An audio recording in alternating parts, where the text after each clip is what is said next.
Love Inspired and Harper Audio present Her Easter Prayer by Lee Tobin McClain, performed by Tanya Eby.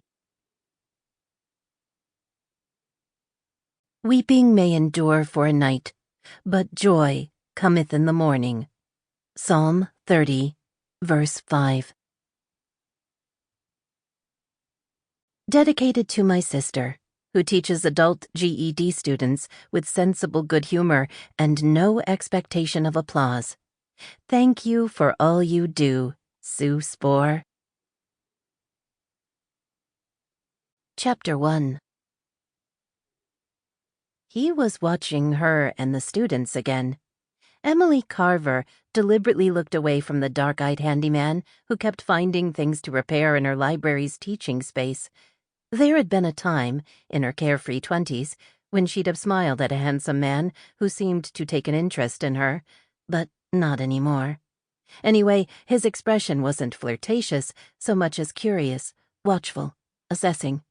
Well, if he had a problem with the way she conducted her reading class, or the scars on her arms, so be it.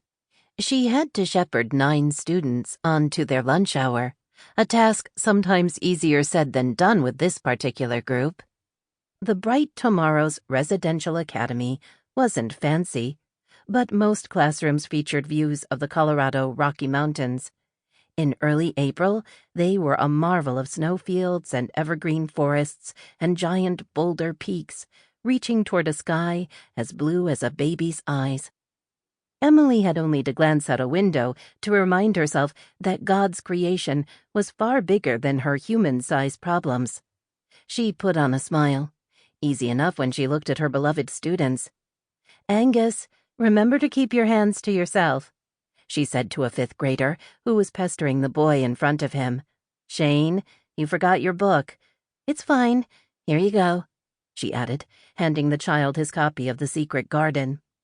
Shane tended to burst into tears at the smallest provocation, something Emily understood quite well.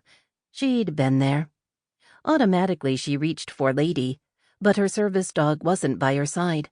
She looked back and saw her new student, Landon McCarthy, kneeling beside Lady, rubbing the shaggy poodle mix's cream-colored head. She double-checked that the rest of her students were under the care of the lunch aide and noticed that the hyper-observant handyman had left the library. Not that she was all that interested. No way. And then she walked back to Landon. The boy hadn't spoken during their reading class, but that was normal for new kids at Bright Tomorrow's Academy. And if petting a service dog was his worst problem, she reached the pair. "Landon, I didn't get the chance to tell you before class, but service dogs shouldn't be petted or touched while they're—" She trailed off and stared at the bright blue circles around Lady's eyes. "What are you doing? Give me that marker right now." He didn't, so she reached out and pulled it from his fingers. "Lady, down." She pointed at a spot on the floor well away from the boy. "Landon, wait right here while I make sure she's okay.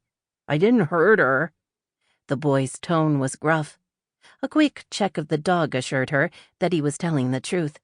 Although, she looked down at the marker. Sure enough, it was permanent. Even if Emily was able to remove the worst of the ink, Lady would be sporting blue eyeshadow for the foreseeable future. Visions of a leisurely lunchtime, the ham and cheese sandwich stowed in the teacher's lounge's refrigerator, a walk with her coworkers, faded away. It was more important to handle this behavior issue. She turned back to the child. "Landon, sit down and tell me what you were doing." "She needed decorating." He looked at his hands, also stained with blue. "Can I go to lunch?" "Why on earth did you think she needed decorating? We don't do things like that to animals. The ink could hurt her." He shrugged and stared at the floor. So he wasn't going to explain. Probably he couldn't. Being a new kid in a boarding school for boys with issues was reason enough to act out. She looked around the library, trying to figure out an appropriate consequence that wasn't too harsh.